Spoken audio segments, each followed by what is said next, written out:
আসছেন আপনাদের? মোবাইল নিয়ে পিছু আসেন, এমপি ক্যামেরাম্যান। এনসিপি অর্ধেক বুঝে এই কমেন্টটা করেছে। আমরা পার্লামেন্টের জবাব দেব। ওনাদের এই অভিযোগটা সঠিক নয়। আমরা বিএনপি জুলাই সনদকে শ্রদ্ধার সাথে নিয়ে জুলাই সনদের আলোকে আমরা পথ হেঁটে যাব। আমরা কোনো ইমোশনের জায়গায় নাই।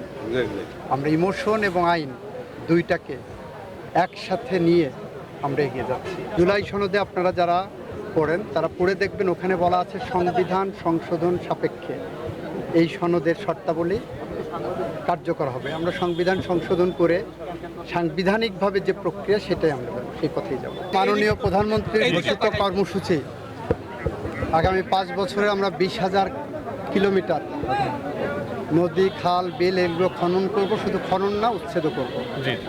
যে বা যারা নদী খাল বিল জমির অবৈধ দখলদার আছেন তারা কেউ থাকবে না।